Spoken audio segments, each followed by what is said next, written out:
Hello বন্ধুরা, আমার channel Rima Sajid 1021 তোমাদের সকলকে স্বাগত। আশা করি তোমরা সকলে খুব ভালো আছো, সুস্থ আছো, আর আমিও খুব ভালো আছি। আবার চলে এসেছি নতুন একটা ভিডিওর সাথে। আজকে তোমাদের সাথে শেয়ার করব উমার অন্নপ্রাশনের ভিডিও। উমার অন্নপ্রাশনে উমা কি করেছিল আর কি খাবারের আয়োজন করা হয়েছে সেগুলো সব কিছু তোমাদের সাথে শেয়ার করব। তাই আমার ভিডিওটি তোমরা লাস্ট পর্যন্ত দেখতে থাকো। দেখো, প্রথমে উমা কিন্তু সুন্দরভাবে সেজে নিয়েছে, কিন্তু সাজার পর এখন তো চুপচাপ আছে, কিন্তু একটু পরে দেখতে পারবে উমা কি করেছে। তো দেখো, এখানে ওকে পুরো পুতুলের মতো লাগছিল। আর তারপর তো ওকে খুব সুন্দর করে সাজিয়েছিল সবাই মিলে। আর আমি ওর মানে কপালে চন্দনের ফোঁটাও দিয়ে দিয়েছিলাম, তিলকও কেটে দিয়েছিলাম, কিন্তু ও লাস্ট পর্যন্ত এটা রাখেনি, ও তুলে ফেলেছিল। এতটাই কান্নাকাটি করছিল, তোমরা সবটাই দেখতে পারবে ভিডিওতে।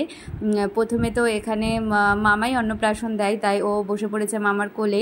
তো দেখো, পুরো পরি লাগছে একদম লাল ড্রেসটা পরে, আর এরকম ফুলের শৃঙ্গার করে ওকে ভীষণ ভালো লাগছে। আর তারপর দেখো, ওর জন্য এই যে কত কিছু রান্না করেছে সবাই, তো সেখান থেকেই ওকে কিছু খাওয়ানো হবে এখানে। তো দেখো ও কতটা কান্না করছে, অ্যাকচুয়ালি সবাই ছিল তো ওই জন্য ভয় পেয়ে যাচ্ছে। আর প্রথমবার উমা ভাত খাবে আজকে মামার হাতে। তো দেখো ওকে কী সুন্দর পুতুলের মতো লাগছে। মামার ভাত খাওয়ানোর আগে আমরা সবাই মিলে একটুখানি ফটো তুলে নিচ্ছিলাম, চারিদিকটা একটু ভিডিও করে নিচ্ছিলাম, আর তার মধ্যে উমাও একটু মানে হাসি খুশি ছিল। তারপরে দেখো আমরা একে একে সবাই আশীর্বাদ করে নিচ্ছিলাম। এখানে আমি উমাকে আশীর্বাদ করছিলাম। প্রথম দিকে উমা খুব চুপচাপ ছিল, কিন্তু একটু পর থেকেই উমা খুব কান্নাকাটি শুরু করেছে। তাই তাড়াতাড়ি সব নিয়মকানুন সেরে তাড়াতাড়ি করে উমাকে সব ড্রেস আর এই সিঙ্গারগুলো খুলে দিয়েছে, কারণ ওরই গরমে খুব অস্বস্তি লাগছিল ওই জন্য। উমার এই অন্নপ্রাশনের ভিডিওটি কেমন লাগলো সেটা কিন্তু কমেন্ট করে জানাতে একদম ভুলো না।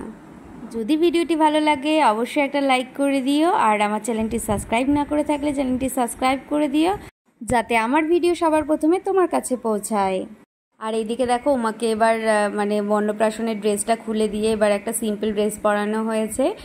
তো এবার তোমরা কমেন্ট করে জানাও যে উমাকে রেড ড্রেসটা পরে কেমন লাগছিল, আর এখন এই ড্রেসটা পরে উমাকে কেমন লাগছে সেটা কিন্তু কমেন্ট করে জানাতে একদম ভুলো না।